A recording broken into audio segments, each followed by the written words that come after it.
Ready to make a real impact every day?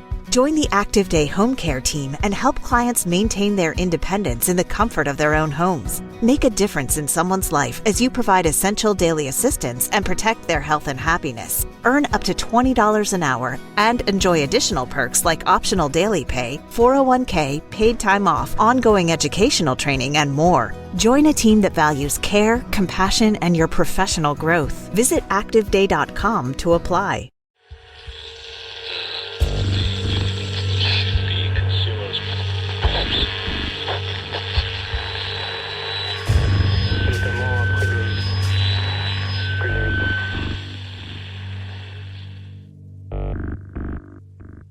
Welcome back to the show, my friends. I am your host, Eric Szilagyi. If you've had an uncomfortable experience and you'd like to have it shared here on the show, please get a hold of me at contact.uncomfortable@gmail.com. The world wants to hear your story. They want to hear your cryptid and UFO experiences. So please reach out to me and let's get yours on the next episode of Uncomfortable. If you haven't yet, make sure to like us on Facebook and Instagram, both at Uncomfortable Podcast 65. And once you get a chance to listen to an episode or two, please make an effort, leave us a 5-star rating and review wherever you can. That alone is the most important thing that you can do to help get this show out in front of more people. And with more people listening, that's more great experiences coming your way. If video is more your thing, then make sure you subscribe to Uncomfortable Podcast on YouTube, where you can get the video version of most shows. If that's where you choose to listen to us, please make sure to click like and subscribe and hit the notification bell so you are notified with each new release. Take a minute and check out the Uncomfortable link tree. It's the single best place that you can find anything and everything uncomfortable all in one spot. The link for that is in the show notes below. I got a great show for you tonight. Part of me doesn't want to spoil it, and another part of me wants to tell you everything about it. So we're going to meet halfway. Tonight's guest is an esteemed member of what I like to consider the topic of Bigfootery. He is responsible for the Sasquatch Field Guide, Sasquatch Legend Meets Science, and he is arguably one of the most recognizable names in Sasquatch research. A professor of anatomy and anthropology in the Department of Biological Sciences at Idaho State University.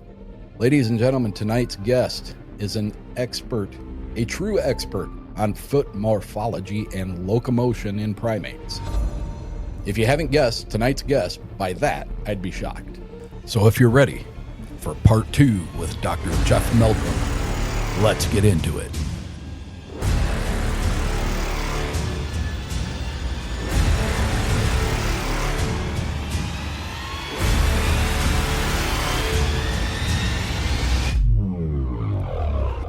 Have you found, because my thought here is, if these things are what we believe they are, and they are barefooted, rather they have a thick pad, so they're probably way more prone to not getting hurt on the forest floor than we would tenderfoot. Right. But do you see, like, through your collection of casts, the ones that you deem being very solid and no reason not to believe that these were made by an actual creature? Sure. Do you see a lot of scarring or injuries or punctures or things that you would think, if you're talking about something that could be in the neighborhood of 600, 700, 800 pounds, and they got big feet, but it's still a very small part of the whole. Right. You would think that they would take a lot of damage. Sure. Well, there is that potential, yes. And to put that into perspective, let's talk about another feature on the sole of the foot that we have a record of, and that's the dermatoglyphics. Now, these creatures being primates, just as we have skin ridge detail on our palms and, of course, our distinctive fingerprints, the core patterns on the tips of our fingers, we have on the soles of our feet dermatoglyphics as well. even core patterns on our toes, but they're back a little bit, so you don't see them on the tips of the toes. They're further back, so they're on the toe stem. But and that rarely comes into contact with the soil. How many examples of dermatoglyphics do we have across the sample? Well, very few, maybe between half a dozen to a dozen, and some are just trace, just hints. Well, why? Well, the only way you can arrive at that is to have the texture of the sole of the foot transfer to the substrate. Therefore, the graininess, the consistency of the substrate has to be fine enough that it picks up that small scale feature. And then it has to hold it long enough for someone to discover it and then have the expertise to consolidate it, or like if it's in dust, if it's on logging road, a dusty logging Mhm. road, you might see dermatoglyphics. The problem is every time another truck drives by, it rains down or it jiggles. It's like that scene from oh, I just went blank. Independence Day, when the giant ship went over the moon. Oh, yeah, yeah, yeah. Neil Armstrong's uh, footprints just get vibrated out until it's flattened Yeah. out. Well, the same thing happens every time a big ponderous logging truck goes barreling down the road. It literally bounces the details out of these tracks. So if it's mud, then it might hold up for a bit longer. You have to have someone who has the wherewithal to, mix the plaster just the right consistency so it doesn't distort because it's too runny, but it's runny enough that it'll fill all the nooks and crannies without a lot of tamping and tapping and patting. So through experimentation, I've transferred dermatoglyphics to a very fine soil here in Pocatello and much of southern Idaho, like in southeastern Washington, where the first dermatoglyphics were observed. We have very fine silty soils. So fine, it's sometimes called glacial flour, a loess. It's like flour, the consistency of flour. So it blows all over the place. When it's wet, it's nice and clay, picks up remarkable detail. But you have to find it. But over what was my experiment? I made a footprint, and then I go out and washed my foot. I waited an hour, made another footprint, and I waited an hour, washed my foot off good, made another imprint. Well, then I came back and I started making casts. So this one had been around for like 5 hours, 6 hours. I left one overnight completely before I cast it. And then I cast it. So we've got the record of how these things in the weather deteriorate and get erased just in a matter of hours. Most, under wet, drizzly conditions, with a lot of moisture in the soil already, dermatoglyphics will be obliterated in about 8 hours.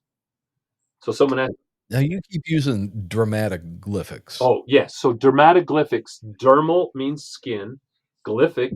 So so you are talking about dermal Well, ridges, right, and I then guess. we'll transfer over then to your question. So my point is, this is just illustrates. Here's something we've looked at very carefully, and has gotten lots of attention. And so I Mhm. want people to appreciate how rare it is that dermatoglyphics show up in footprint casts because of those reasons. Is the proper substrate that it transfers, and then does it transfer to the cast? Is the thing discovered soon enough before it's weathered away, and then it gets transferred to the cast properly? Well, the features you're talking about, scars or injuries, abrasions, these types of things are on the same scale. A healed scar is a line that isn't much grosser, larger in scale than the dermatoglyphics. In fact, it might be finer even. And so, again, what are the odds of that getting transferred, of that getting Yeah. discovered, of that getting properly casted? Well, lightning did strike at least once. There's one of the best examples of dermatoglyphics from the Blue Mountains outside of Walla Walla, a set that Grover referred to as Wrinklefoot because of the extensively preserved dermatoglyphics. And when these were examined by Jimmy Chilcutt, Officer Jimmy Chilcutt, a latent fingerprint examiner from Conroe, Texas, who came to my lab and spent a couple of days. He pulls these out, and he was just amazed. He had just taken a recertification class specifically on healed scars as identifying characteristics in footprints. Really? Yeah. So he saw these examples that had healed scars, just little hairline scars, and when they ran transverse to the ridge flow, the healing process, the scarring, it was kind of like taking a thread on a weave and pulling it because it would cinch up the Yep. like that. Yeah. Well, what he was so impressed with this, we did a little latex pull, took some of your baby, your royal blue. Well, in this case, it was dental silicone, and we made a little applique and carefully peeled it off. He took that to his instructor, and the instructor looked right at it and said, "Yeah, that's textbook healed example of healed scar. Where'd you get this?" And he said, "On a Bigfoot cast, footprint cast." What? So then he got really interested in the Bigfoot evidence because of that. And Yeah. so anyway, um, that's really the only example that I can point to. For the most part, the unless the feet are really abused and neglected, who was it? Peter Burns shared with me a snapshot, a very impressive snapshot of a Sherpa in the Himalayas, who these guys when they hire the Sherpas to carry as porters, they'll often give them inexpensive sneakers to protect their feet as they go up into the high elevations, cross the snowfields.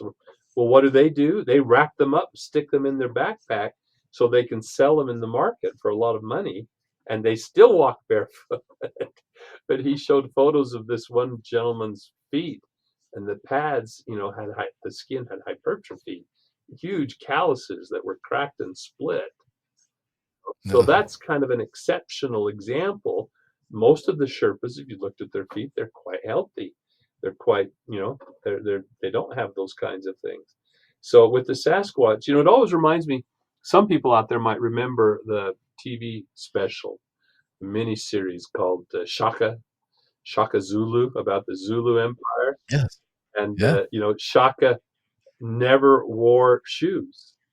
And there's this scene where he's being trained in the army, and but he won't wear his sandals. He keeps tripping on them, and the commander says, "Well, you must wear those sandals, otherwise you won't be able to." And he goes, "I'll have no problem." And the guy looks over, and there's a dying fire over here. He reaches down and he flicks a big coal over, and Shaka just walks up to it and stands on it and grinds it into the ground. Never flinches, never winces or anything. Well, then it shows when Shaka rose to power, became the commanding officer, and trained his elite troops. They went barefoot everywhere. They did everything barefoot, and they did do everything. I mean, out where there's briars and stickers and rocks and and yet the foot, once conditioned, as you put it so well, we are tenderfeet. We Yeah. keeping our feet confined, even over the course of the summer, we can gain some. Little kids. I remember when I was a kid, we used to go barefoot everywhere, but unless we were going out where the puncture weeds, which tended to be quite frequent. No matter how conditioned your feet are, you're no match against a puncture weed with those burrs. So Well, we have a lot of I live very, very close to Lake Michigan, northern or southwestern mhm. Michigan. Uh, so beaches, we go to the beaches all the time. And, at the beginning of the summer, your first couple of times, you're trying everything you can to keep the bottom of your feet from burning. And by the end of the summer, it doesn't Right. matter. Yeah, You're oblivious that's to right. it. So Yeah, and anyone out there who's done a lot of manual labor. I mean, I put myself through school and summer jobs, was a framing contractor back in the day when we didn't have nail guns. It was all swing. swing Swinging a hammer hammer. hatchet, yeah, hatchet hammer. And boy, the hands, your fingers would thicken up, your skin would thicken up. Those calluses got to where you could, stick a needle through them if you had to drain the blister once in a while. But Well, the same thing. As a young man, I used to lift weights a lot, and it didn't take any time at all before, like on the inside right, of right, here, you were building up yeah. calluses. And it's interesting if you look at bare feet, Bear, the ursine, they have a very substantial pad, and they shed that once in a while, and that will peel off like when they're hibernating. Sometimes as much as 3/4 of an inch thickness of Really? cornified skin. So when they do come out in the spring, sometimes they are a little tender-footed. That quickly hypertrophies and conditions out, but they're like a little baby's bottom again.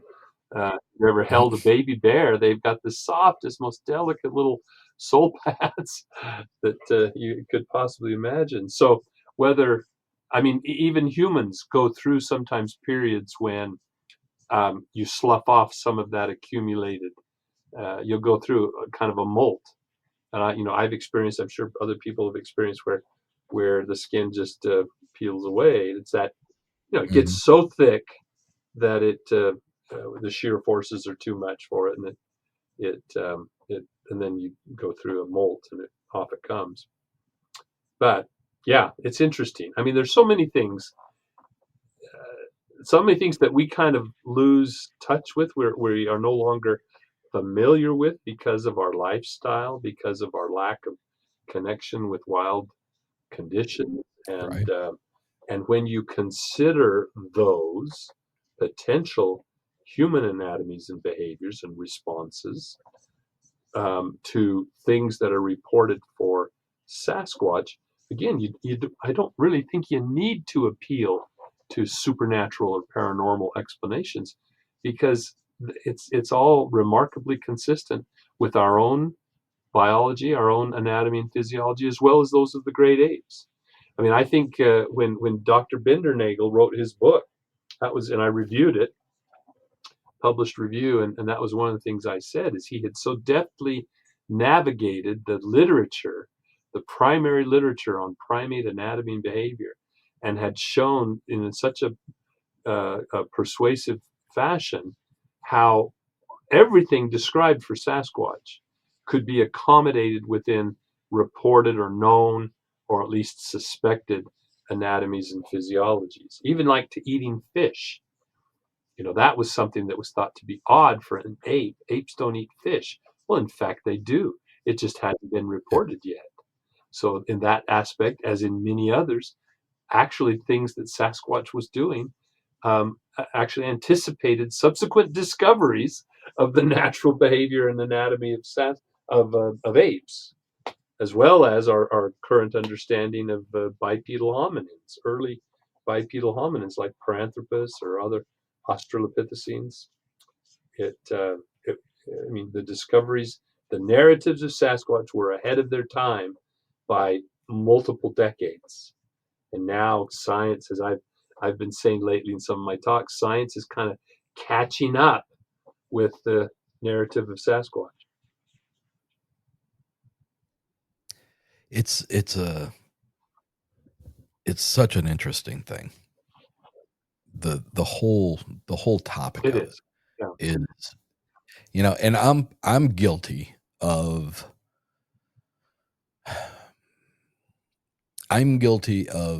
being in a camp that would say, I think that Bigfoot is probably leans more heavily towards us, intelligence wise.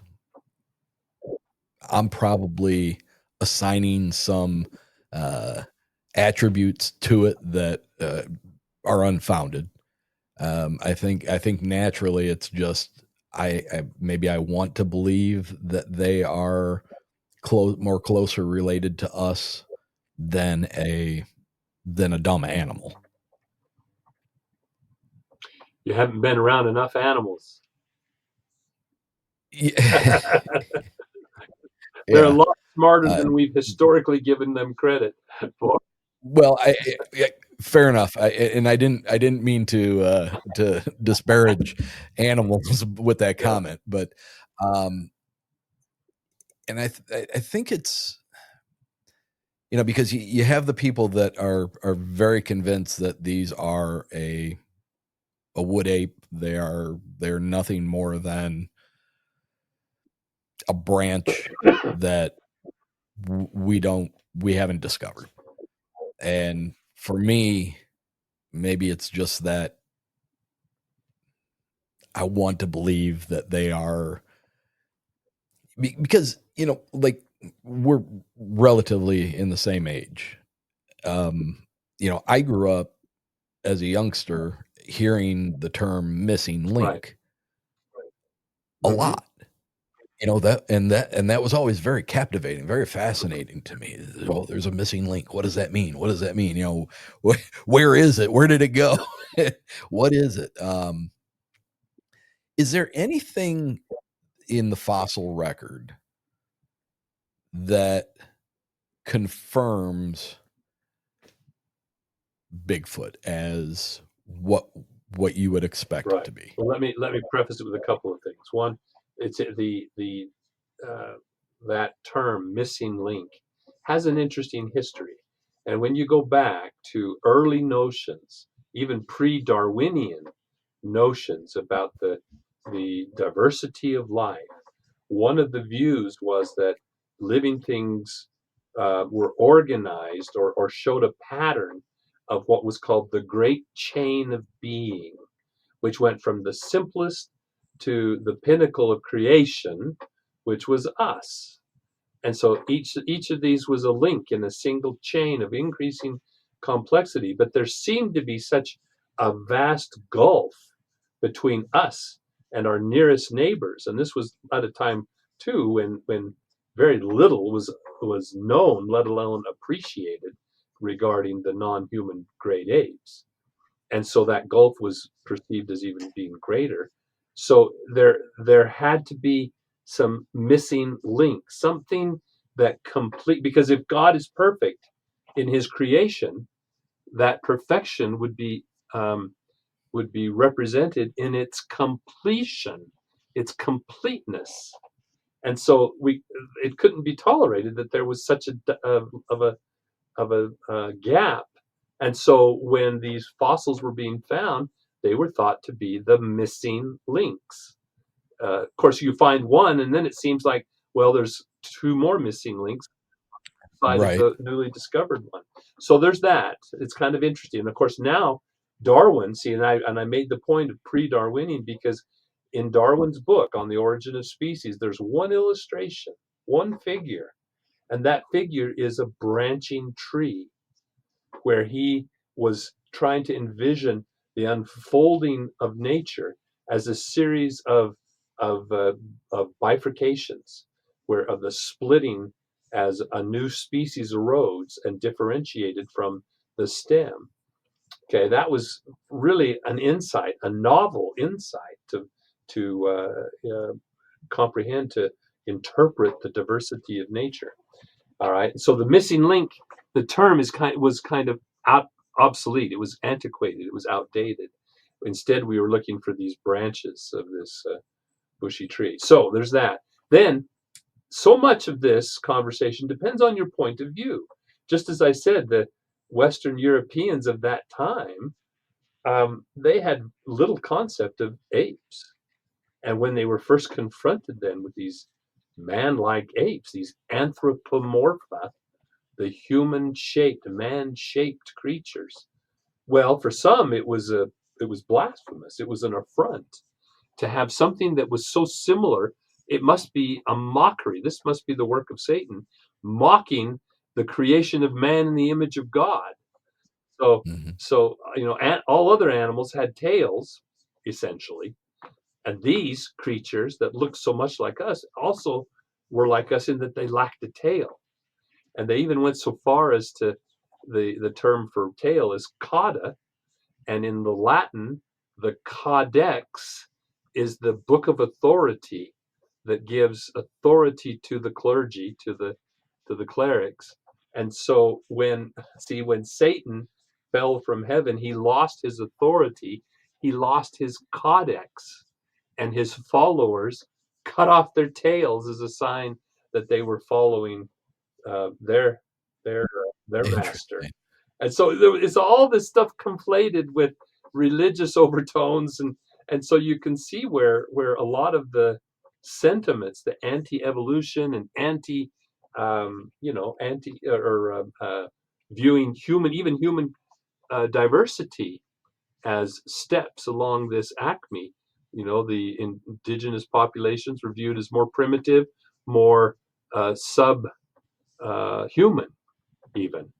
Uh, clearly the Western European was the epitome of the expression of the image of God. And so, anyway, Yeah. so then the other thing you said with that notion about perception, how much exposure have you had when you say that they are not just animals, or you use the phrase dumb animals, and then you used another phrase, and now I dropped it, I missed it. But nothing more than, that was it. You said nothing more than animals. Right. Can you hear, if you stand with me pointing it out, how pejorative that statement is towards? Oh, Yeah. 100%. And so again, for Absolutely. Yeah. people today, especially those who have little experience, it's an amazing um, natural experiment in your own home if you pay attention to the behavior and the antics of your pets, even if it's a fish. They're Yeah. smarter than we've given them credit. They recognize Yeah. you. They can be conditioned to the feeding time. They respond. Even though they don't have muscles of facial expression, they don't have an expressive face. Their behavior, they can show excitement. They can, anyway, my dog, I'm Yeah. repeatedly amazed at how much they can communicate with a stare. My Oh, my it's little amazing. filthy, I've had dogs my yeah. whole life. Anyway, so with that in mind, when we then look at this, what has become artificially dichotomized into forest people versus just apes, not apes, but just apes. You Mhm. see, uh, Yeah. if you spend some time with those great apes, it is just amazing the behavioral repertoire, and yet they are not us. They don't. They have their mastery of tool use is largely mimicry, not innovative. They don't have the manipulative capabilities for real precision work, fine precision grip for tool making. Interestingly, on that note, you look at the Sasquatch hand, the limited cast imprint material that we have suggests a thumb that's not rotated in such a way, modified in such a way for precise precision grip. They don't have the modification of the muscles at the base of the thumb, this drumstick down here, which is distinctive of human. If you look at a chimpanzee or gorilla hand, it's flat right across here because there isn't the development of these two clusters of muscles. They're very small. And it's made more to grasp. Exactly. So they have a very small. They're extreme adaptations. They are not intermediate. Or our ancestors are not intermediate between them and us. Put it that way. They have evolved in their own way of specialization for hanging, for arm hanging and swinging and climbing, and so they have these long, permanently curved digits that and such passive tension in their flexors that they can hang. I watched a chimp hang from one finger, just hang there, and was interacting and was watching what was going on, and then eventually he went on his business. But one finger, can you imagine trying to do that with our body? No. Anyway, so you're back to your ultimate question: what's the fossil record say?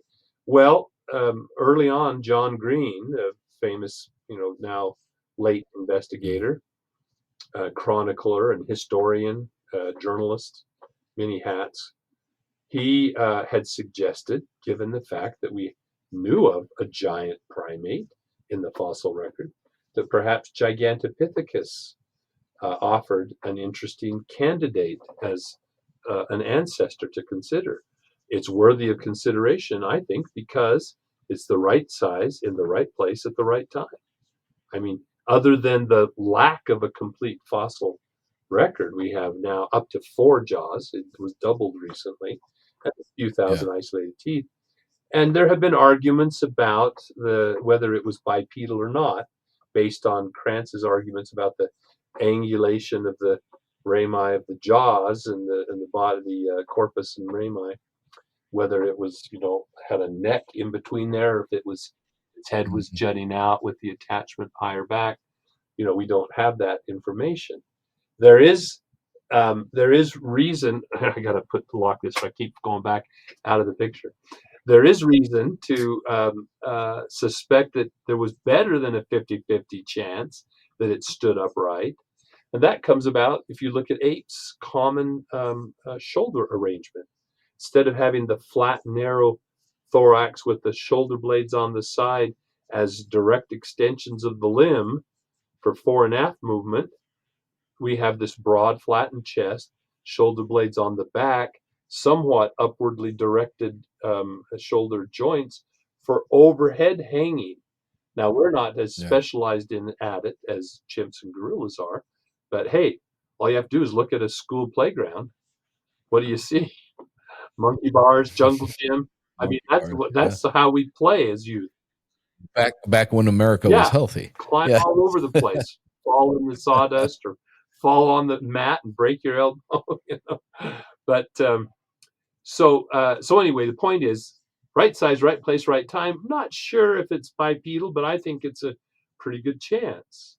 And it has some of the hypertrophy of those jaws and teeth and lacking projecting canine teeth, which is characteristic of the artistic depictions as well as eyewitness descriptions, where they have the privilege of seeing the teeth bared, commenting about the squared off dentition, no big Mhm. projecting fangs, canines.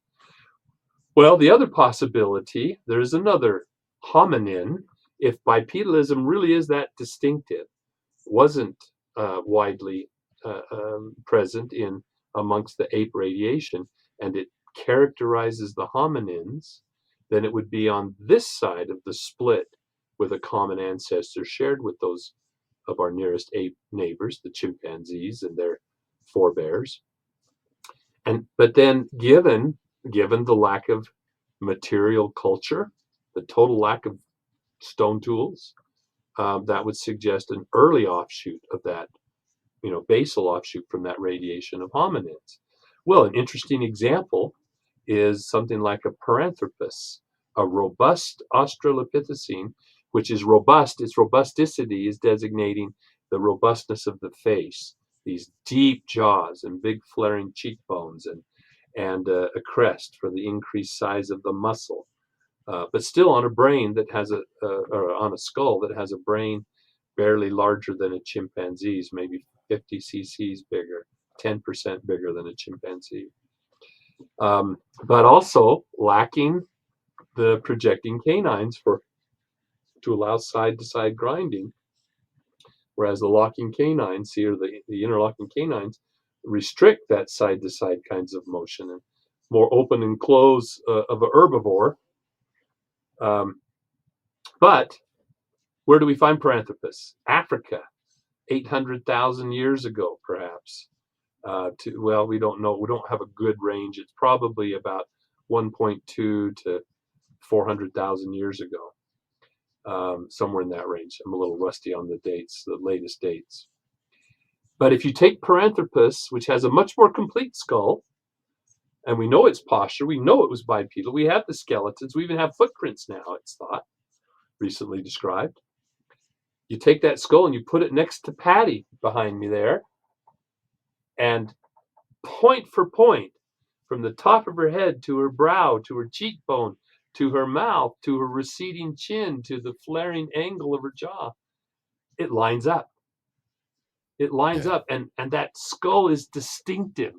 It's much with that flat face, those deep jaws. is a very distinctive combination of morphologies that was really unexpected, quite astounding, and wasn't fully described and analyzed. The first graduate student doctoral thesis wasn't published until the early 80s. And yet we've got Patty 1967 anticipating the very morphologies, the very, again, the unexpected morphologies, anticipating it by at least 10, if not 20 years. And following the blueprint to a T. Exactly. I mean, again, if you were modeling some hoax in 1967, what would be the pattern for a giant ape? King Kong, a giant gorilla with a jutting face, and horrendous canines, and all that goes with being a big monstrous gorilla.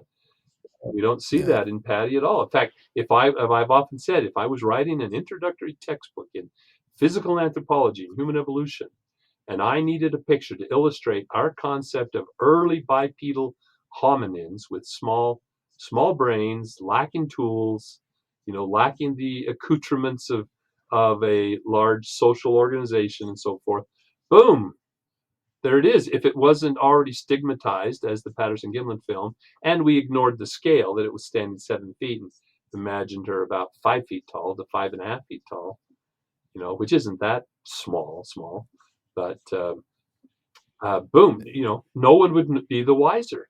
Again, so here, Patterson, just on his own as a fluke, came up with a perfect representation of a robust Australopithecine 20 years before they were understood as such. And you point back there to her. I have that very same picture down here somewhere.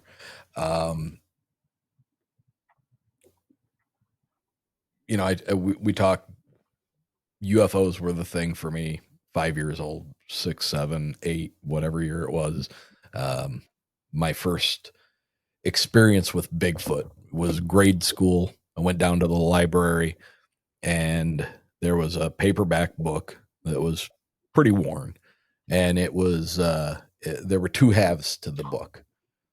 The first half of the book was about Bigfoot, and then the second half of the book was rotated, so you had to flip the book to read the second half, and that was the Loch Ness Monster. Oh, yes, okay.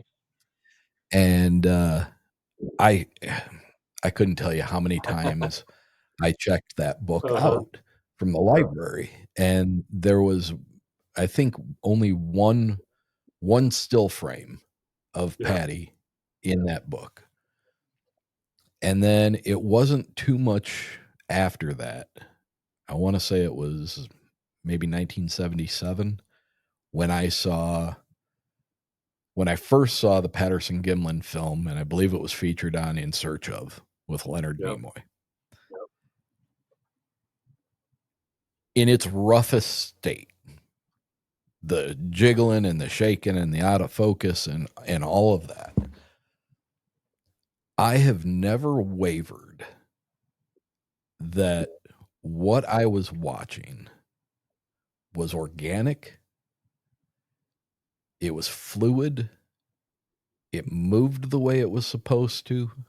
It didn't look like somebody in a suit that was struggling with oversized feet to traverse that creek bed to step over things that might be in its way. It never struck me as being somebody with a mask on who was, their eye sockets were probably 2 inches further out away from the face than their eyes were, and limited tunnel vision of where they were going. I never ever got that, even in its roughest form. And then through the years, we've had, stabilization and better stabilization. But it was just a few years ago that you were involved with, I forget the two other gentlemen's names. Was it Bill Muntz and Isaac Tian? And Isaac Tian. And that was that was very eye-opening because my son, I've talked about this before. My son, he is my child, and as is my daughter. They grew up with me being into this kind of Mhm. topic. They've been around me with UFOs and all the things. And the one thing that my son has always said was, yeah, it looks real. I don't think it's a suit, Mhm. but I can't see its feet move. I don't see its feet bend when it Mhm. walks. But then that latest version that you guys were involved Yeah. with, that came Yeah. out. And I called him and I said, "Hey bud, the foot Mhm. flexes and you can Yeah. see it." And he pretty much said, "Ah, bullshit." And I'm like, "No." And I sent him the link, and it took about an hour. Yeah. And he messaged me back and he goes, "You're right. You can literally see her foot Yeah. bend." And the toes. And that was Yeah. incredible. Yeah, that scene where the foot swings out and the toes, extend Yeah. dorsalward, skyward. That I mean, Yeah. it just, I mean, it's literally doing what I do when I don't have shoes on and I'm walking through the house in the middle of the right. night and I don't Yeah, wanna kick the wall with my toes, that's right. you There's know? always that little guard between the tile in the kitchen and the carpet, Yeah, just enough exactly. to catch that second toe. And, I mean, everything else is considerably clearer. And was it like 26 or 28 different versions of that film that were Oh, used it's and something compiled? like that, yeah, and so they're generational copies, and Bill has been able to establish sort of the genealogy, the derivation of copies of copies of copies. But it's that stacking ability, that precise superimposition that allows you to emphasize the common features and sort of swamp out as idiosyncrasies the artifacts of copying from grain to grain.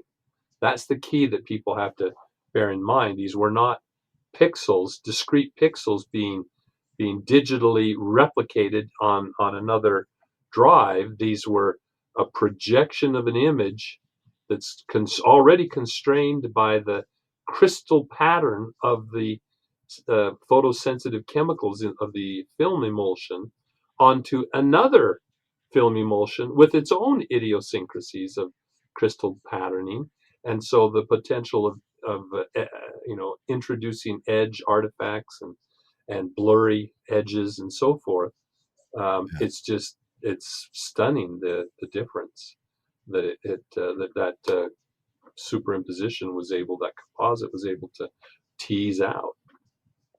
How how involved were you with the process prior to getting to see it in its Well, the entirety? the technical aspects, I made one contribution I made was identifying, locating, and retrieving, three or four, I can't remember now, 3 or 4 copies of the film that were of several generations, but that added to the data set. And then the technical aspects of the precise, landmark identification and then three-dimensional alignments, that was carried out by Isaac. He's the computer vision specialist.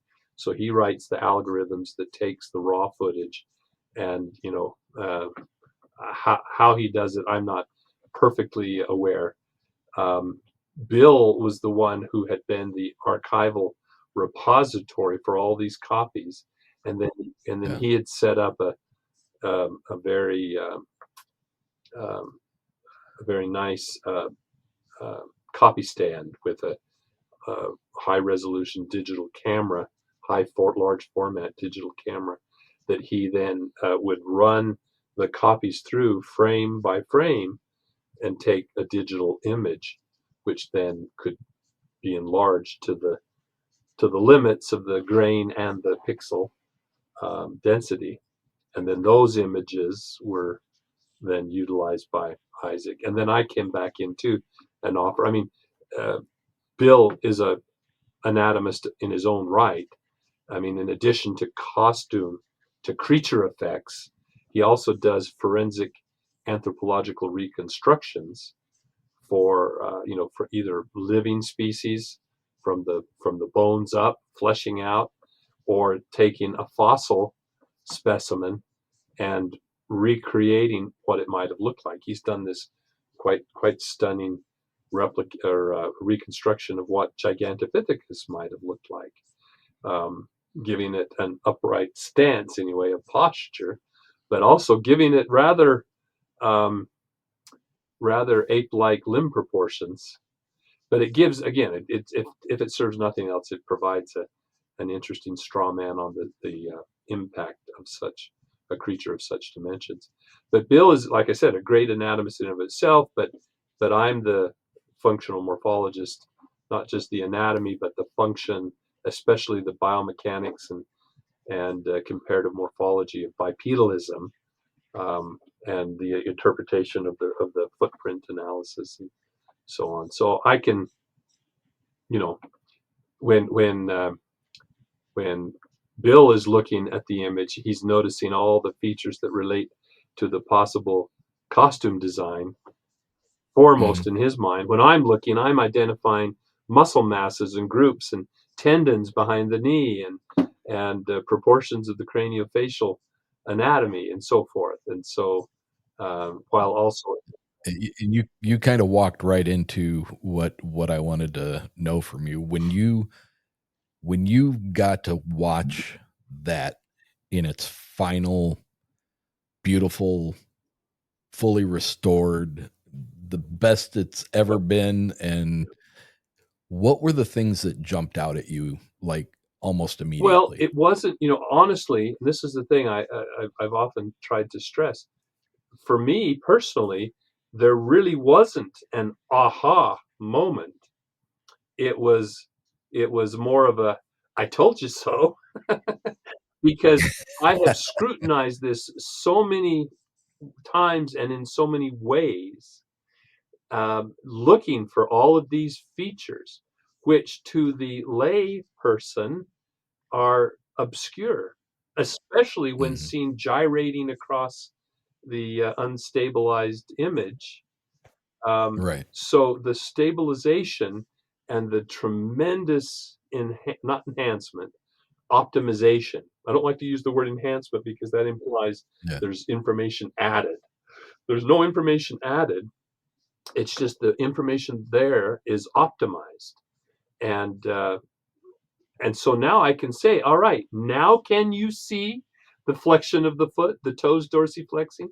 Now can you see the tendon of the biceps femoris and the hamstrings?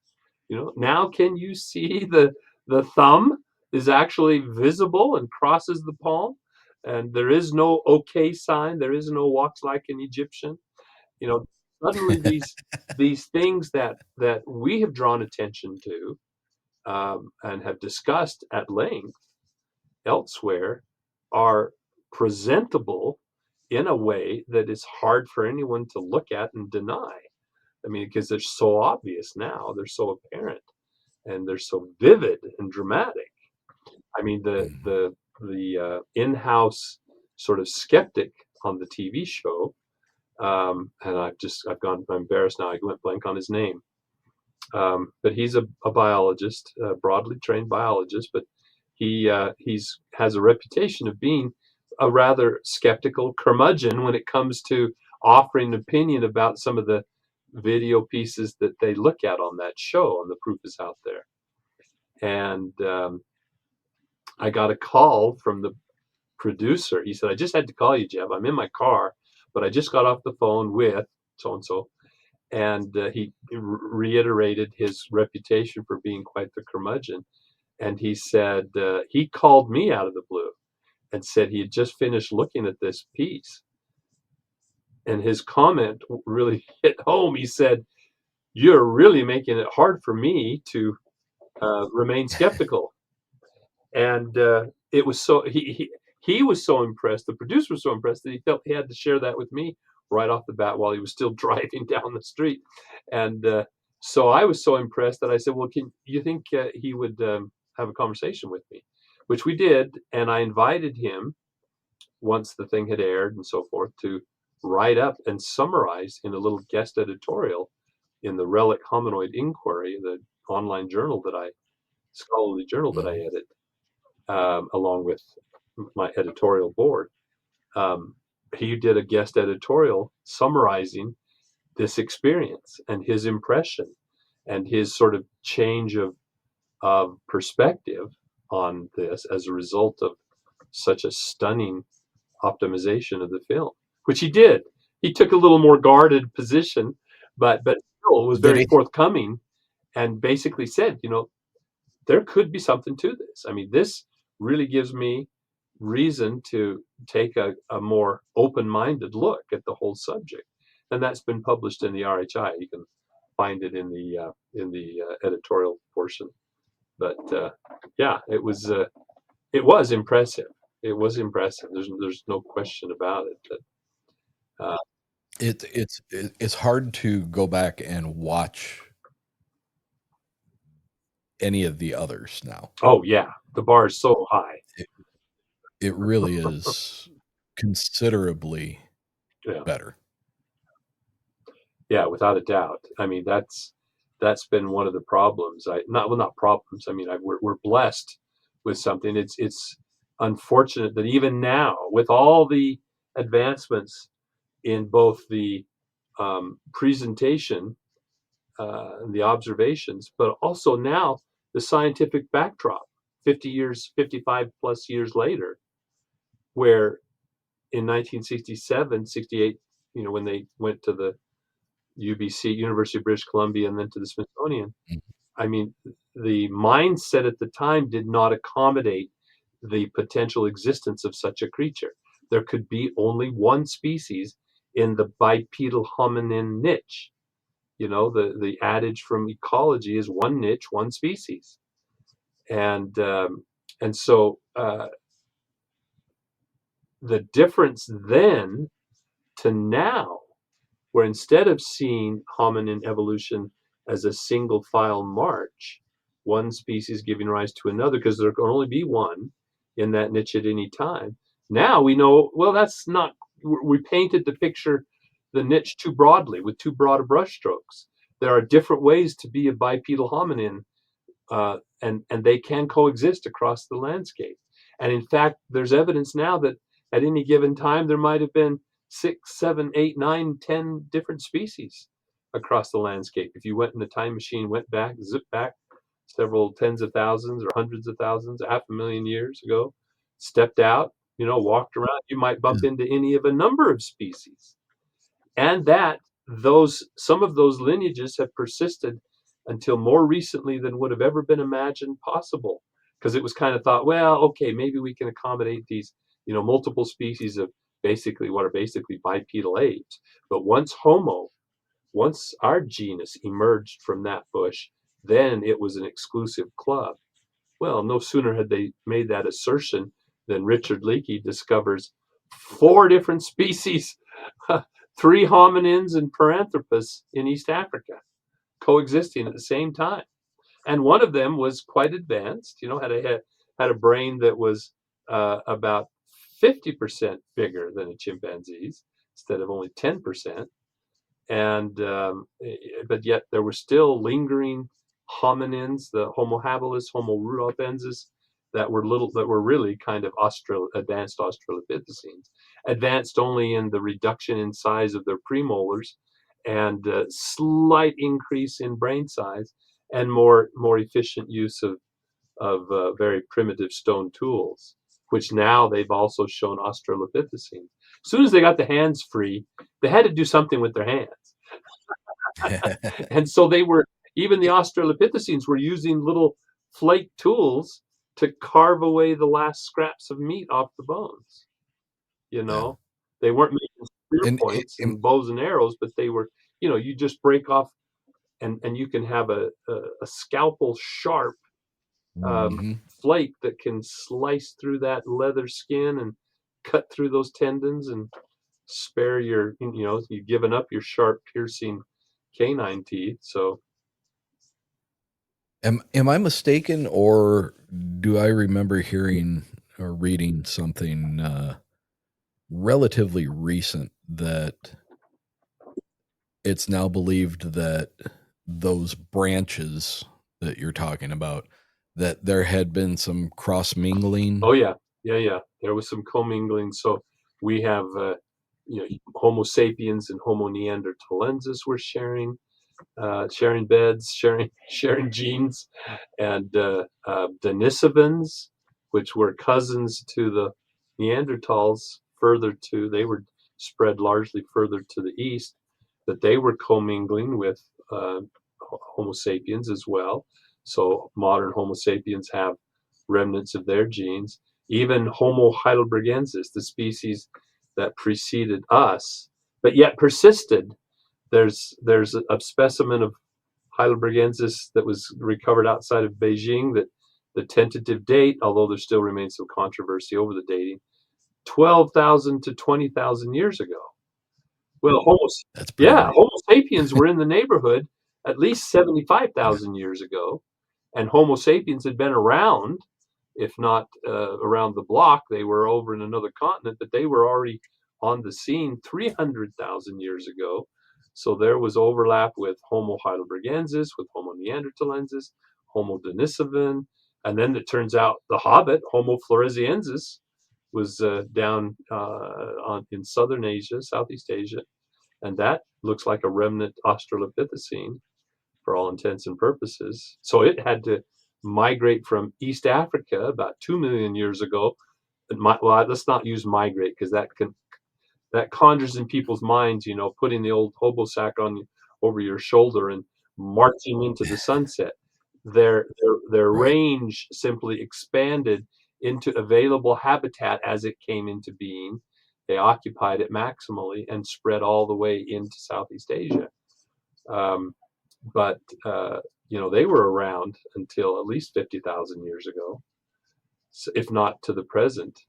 Fascinating book. I plugged one person's book, which hasn't gotten the exposure that I would hope it would, but Dr. Gregory Forth, a cultural anthropologist from the University of Alberta, wrote a fascinating scholarly work based on his dissertation research and so forth in Southeast Asia about the image of the wild man in Southeast Asia, the persistence of these stories of these little people, well, little, 3.5 feet tall.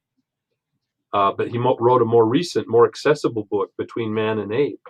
And I mean, he comes right out. He doesn't beat around the bush anymore. Here are 2 points, 2 dots, the only logical solution to the remarkable similarity of so much of the described characteristics of the Ibugogo, or the other by other names, the relict hominoid, and the Australopithecine, or Homo floresiensis, is that we connect them. We draw a line, straight line between them, connecting the dots. I mean, he makes that argument, but still people are reluctant to. I don't know why. I don't know what the resistance is now. Well, Thomas Kuhn, who wrote the very influential, insightful book Scientific Revolutions, who coined the term paradigm shift. He said very presciently, sometimes it takes the entire preceding generation to turn over, to die off and push up daisies before the new idea can take root and sprout and Yeah. flourish and be accepted by the next generation. And I think we're right on the cusp. The notion of the single species hypothesis is still casting a shadow.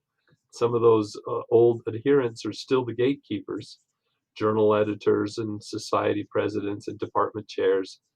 But give it another 5 years, and I think we'll see new faculty with new assistant professors with tenure who have been raised with the notion that yes, there can be relict hominoids.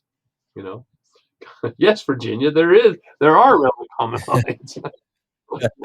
And then we'll see it take off. So I'm hoping to stick around long enough to witness some of that happening. I wanted to go back real quick to Okay. Gigantopithecus. Fossil evidence of bunch of teeth, 4 jaws. Has there been any part of the foot? No, nothing that's been identified or attributed. Nothing. Because wouldn't that be That would wouldn't that would be very telling. Yeah, it could, depending on the part of the foot.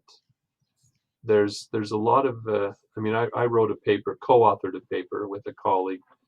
A fifth metatarsal, the little long bone in the fifth digit of the foot, was discovered and attributed to Australopithecus. And given its superficial similarity in size and proportion to the human condition, the author concluded, well, there you have it. The foot was essentially modern with full-blown arches. Well, it wasn't either or. It's not like evolution flipped a switch and you went from non-arch to arch. The emergence of the stabilization of the foot was very mosaic, very sequential. And the first part to stabilize was the lateral column. But we took that same bone, those same measurements, and compared those measurements across a much wider representative sample of other hominins, great apes, various human populations, even monkeys, baboons, terrestrial monkeys. And there was tremendous overlap. You were just as justified in saying that, well, Lucy had a foot just like a gorilla, as you had in saying she had a foot just like a human. Because actually, in the proportions that they chose to measure and report, which didn't capture the nuance of qualitative anatomical features, showed that they were remarkably similar. There was lots of overlap in many of the metrics, the indices that they derived from their measurements. But those are, it's like I say, and this is a crude example, but if you brought out an apple and you brought out an orange, and the only way you compared them was to compare their height to breadth ratio, guess what?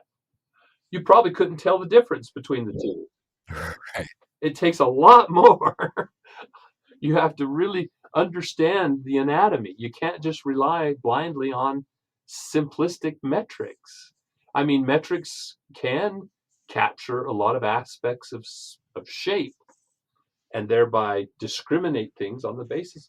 But if you're too superficial, or you with an agenda in mind, select indices that support your narrative, that these are just little people walking on arched feet, then you emphasize the similarities rather than point out the remarkable disparities that have biomechanical significance. So it's always frustrating because that paper of hers got cited over and over and over again as evidence, as documentation of the presence of arches in the Australopithecine foot.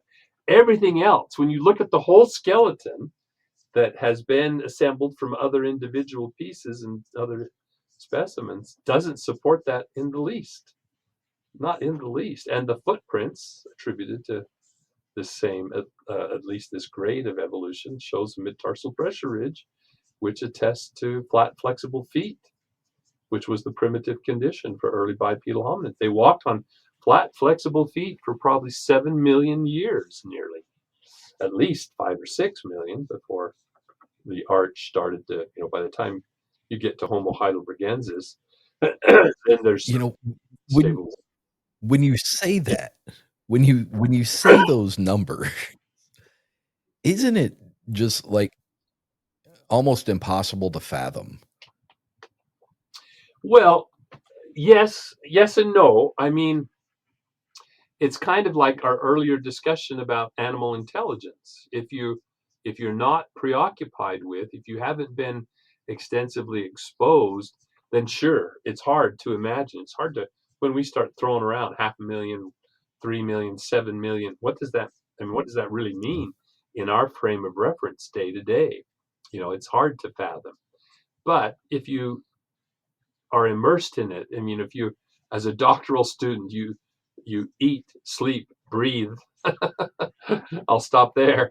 It you it becomes part of you. You appreciate it. The story, and it is ultimately storytelling, but it's storytelling that's very informed. It's nonfiction storytelling. It's sometimes historical dramatization, but it becomes very real. It becomes very coherent.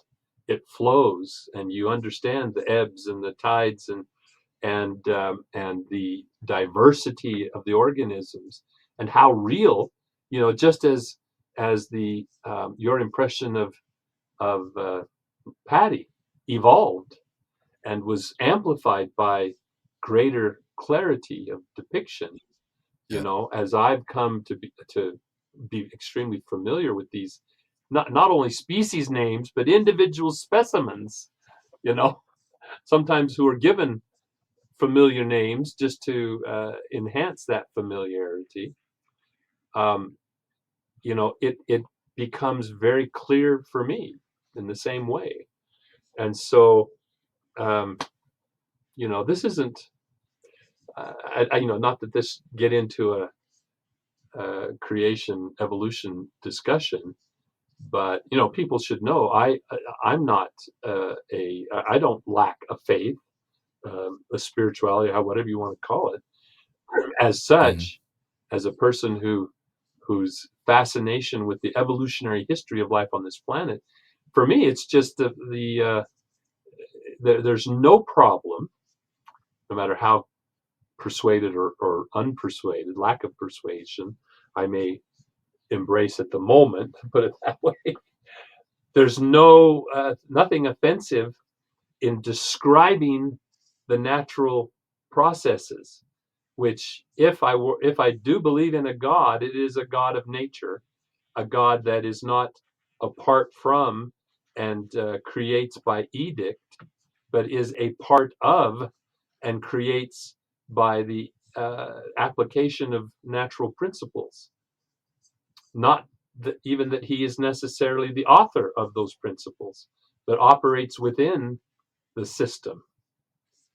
And what he is part of is a grand divine evolutionary story, where from his current vantage point, he's able to facilitate the progression of other individuals that will eventually, it may or may not attain his station or some inkling of it. I mean, if we are literally his children, or even figuratively only his children, he would want us. We're not just pawn pieces on a chessboard or whimsical, figures that he amuses himself with. We are his offspring in either a literal sense or a figurative and spiritual sense, and he wants, just as we want the best for our children, he wants us to experience the ultimate potential of humanity. So anyway, that's very interesting. And I know you're trying to get away from that, but I want to touch on that just a little bit. I'm comfortable talking about it. I'm sounds like I'm in the same boat with you. I have a faith. I have a belief. I have a relationship that is very much more a personal relationship than attributed to any building or institution. Institution. And I've said this in some of my episodes where we've talked about the possibility of extraterrestrial, ultra-terrestrial, or interdimensional life.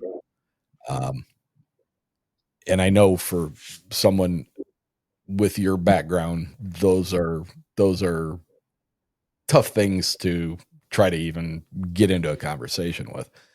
But like I've made the comment before, if you took every species, every little animal from the tiniest little shrew to, all the way up through us, common modern human, Mm-hmm. and you put them all in a lineup, and you looked from one end to the other, what's the one thing that does not look like it belongs here? Modern man. Well, yeah. Well, yeah. Everything else has tails and hair and fur or claws or teeth, sharp fangs, even Sasquatch within that parameter would be more proper than us. Mm-hmm. So is it divine intervention? Was it an alien intervention that altered our DNA to make us slightly different than everything else?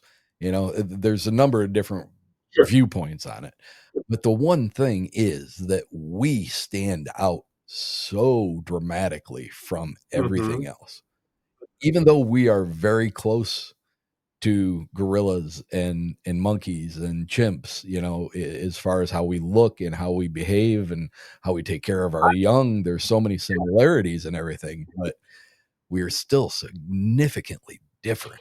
There are differences. Yeah, I think there are more differences of degree rather than differences of kind. And so, when you consider the fact that we share, say, with chimpanzees, depending on whether you're looking at the whole genome or the mitochondrial genome or whatever, anywhere from 94 to 96 or 7% Mm, identity. yeah. It's in that 3 or 4 percentage points that we differ. I mean, you can flip that around and say that not that chimpanzees are identical to us, but we have 96% chimpanzee DNA in us, and that so it amazes me or impresses me the amount of divergence that was possible with just a modification of a handful of genes and a few chromosomal rearrangements, which have also had some Mm, dramatic impacts. Now, whether that required uh, extraordinary interventionary means to achieve, or whether, but see, and if that were the case, um, I would expect there to be a more abrupt change. How is it that Mother Nature, if you will, was able to propel a primate lineage so close to us, but just wasn't able to nudge us across the finish line? Yet in the yeah. fossil record, this was it in that search for missing links. People say, well, look at, there's the apes and there's us. There's this, like you said, as you framed it, we don't seem to belong here. We're so subtly different, even though we share so much in common. How do you explain? And Yeah. this was the medieval perplexion was, how do you explain that gulf? And of course, their experience was with your basic farm animal. They didn't have exposure in Europe to chimpanzees and orangutans and gorillas that looked so much more like us. That's why it was so astounding when they were finally brought to Europe. But if you then, and so like when I tell my students, would you, if evolution were true, you would expect a missing link, right, between our nearest neighbor, us, and them. Yeah. Well, you look Yeah. in the fossil record, and what do you find? You look at the Australopithecines, and you couldn't ask for a better missing link. Something that's exactly intermediate between chimpanzees and humans. And then, in fact, you find there's this whole sequence of missing links that span that chain of being remarkably smoothly through the millennia, more than the millennia, through the last 7 million years since the divergence from a common ancestor with chimpanzees. That's why, you have to, when you appreciate, when you understand the fossil record, notions that, oh, we can put all the fossils for human evolution in a shoebox. No, that's not true. That never was true. But I mean, maybe at one time, way back, it was true. But I mean, there are rooms full, cabinets and drawers full of skeletons of our ancestors and relatives that have gone extinct and have passed on, that are not just haphazard. It's not just a smattering bunched up by the turbulence of a global a deluge, a flood, but it's this orderly succession of remarkably transitional evidence of transitional evolution from one species to another, all with that same trajectory. I mean, we have some collateral branches that kind of, but still the overall trajectory of increasing brain size, more sophisticated tools, more a tendency for reduced robusticity of the skeleton and muscular system. I mean, that was the big thing that really set us apart. And you can do that just by duplicating one gene. By duplicating the myostatin gene, suddenly instead of walking around like hulks, which our predecessors did. I mean, they were great apes essentially with bigger brains. Suddenly now you knock out or you duplicate that gene that moderates that muscle development, and we get a nice lean, mean running machine. We get changes to the foot that allow us to walk and run great distances with tremendous endurance. We get selection for physiology that allows us to run with greater endurance than just about any other animal out there. It's just anyway, it's a fascinating story.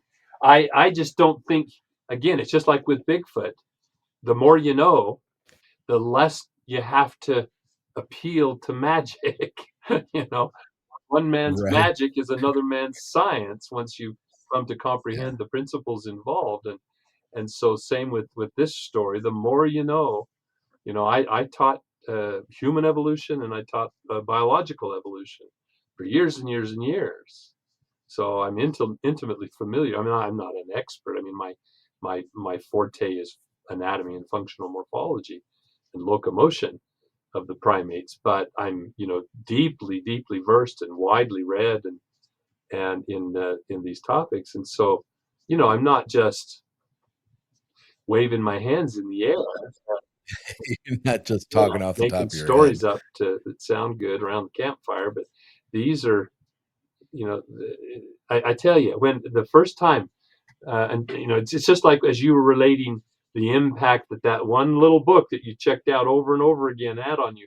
When I was a brand new graduate student, heading out from Utah, to the Big Apple to go to graduate school at SUNY Stony Brook, State University of New York at Stony Brook on Long Island. We hadn't been there for about a month when that summer was the Ancestors exhibit. The first time that so many of these remarkable original fossils were brought for an exhibit in one place. And I mean, there was huge preparation, huge security. These are fossils that are so significant. They're kept in vaults in museum collection rooms, and they were under bulletproof glass and so on. But to sit there, and you had to go through security. You couldn't take in your bags, couldn't take strollers. You had to check all this stuff in and just go in. Couldn't take pictures even because the flash can damage. And so, but to sit here and look at this empty, well, it seems empty, a bony face, facial skeleton, peering back at you from behind that 3-inch bulletproof acrylic box, and realize that was a living creature 3.5 million years ago. It's like you talked about being able to fathom. I mean, that was what was amazing. The sense of being able to look at that face to face and to realize that there was continuity there.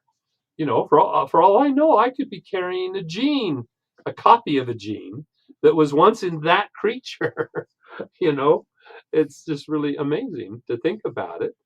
And there was just something about seeing those original fossils, and it had a tremendous impact on the public at large. Lots of people, shared the same kind of experience. The only, I've had the opportunity to go out and dig fossils, and it's an amazing experience. And to help people to understand it a little better, if you've ever been panning for gold, is one example. You're sitting there sloshing that, and then all of a sudden that little glint, and there's a flake of gold, and this feeling, it just, the gold fever kind of. I mean, Yeah. it's just that astounding discovery of that rare flake of gold there, and picking that out. It's the same thing when you're sifting through, or you're splitting open a rock, and there's a tooth of a creature that lived maybe not 3 million years ago, but 30 million years ago. And there, that was part of a living creature. It's an organism. It's just like finding that little piece of rare gold, and that was then amplified to where you're not looking at just a little fragment, but here's the skull of one of these creatures. It's just, yeah, it's hard to describe. Yeah, Amazing. Absolutely fascinating amazing. field. People ask me, what do you do for fun? I go to work. Fun at work. I learn all these interesting things and do all this research, and I have chances all over the There could be world. Oh worse yeah, things.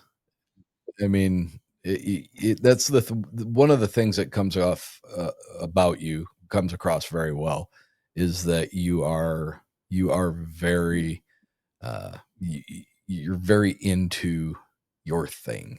It it just it exudes out of you, and I mean, I've watched, I can't tell you how many interviews that you've been on, and we're at 2 hours and 40 minutes now, and you're always pleasant, you're always very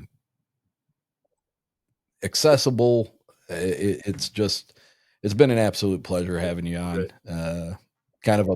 Kind of a bucket list thing, I guess, not to gush over it, but it was very good of you to make the time to do this. I know I kept you longer than I thought, All right. but certainly appreciate it. It's been a pleasure. It's always fun to explore and to share those experiences with other people. So I always appreciate the opportunity. So, and it was great conversation. That makes all the difference.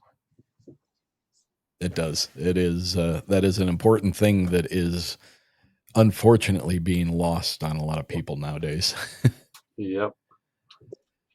Once again, Dr. Jeff Meldrum, would you please let everybody know what you have going Oh, on? there's Websites, well, books, all of obviously, the if stuff. you've not read, and I'm always surprised at people who claim to be interested in this subject matter or involved in it, have not, or are even unaware that I've written a book. But Sasquatch Leisure Meet Science, not to hawk a book, but it, it is the primer. It's the Bigfoot 101 that you really need to read. So I still encourage, even though a number of years have passed, I'm working on a sequel right now. This my big summer project is uh, working together with Doug Hychek, who's producing a documentary series, Sasquatch Leisure Meet Science 2.0 or whatever. I'm writing a book to go with that will eventually be available. Obviously, it'll lag a little bit behind the release of the documentary in order to synchronize it. But that's the place to Mhm. start. I don't have a web page per se, but I do have a Facebook page that serves as my sort of bulletin board, and it's under my full name, Don Jeffrey Meldrum. And as far as where I might be speaking publicly, if you scan back down through that Facebook page, I've posted, and I should probably repost it so it's easier to come up, um, a calendar for this year of the different speaking engagements, public speaking engagements. There's actually more than that are, private, school, classroom presentations and other institutions and so forth. But encourage you to do the research, selecting the venues. Some are better than others. There's no getting around that. But oftentimes very worthwhile, good programs with a variety, of speakers, a variety of topics. And what else? Oh, the relic hominoid inquiry. For those of you that are ready for a little more meat on the bones, it's very easy to get to. It's www.isu.edu/RHI. The Relic Hominoid Inquiry is a registered scholarly journal. We're in our 13th year. I'm the managing editor, but I'm assisted extensively with a editorial board of a dozen academics or professionals, and we have research papers, extensive essay-style, in-depth book reviews, news items, editorials, translations of historical papers and items, and it's just lots of good stuff. Obviously, it's a narrow scope, so it's taken a while to kind of get ahead of steam, but the accumulation over the past 13 years has produced some really great stuff. And so I'd encourage you to take a look at that. Okay. There you have it. Ladies and gentlemen, Dr. Jeff Meldrum. Thanks again so much, sir. It's been an absolute pleasure.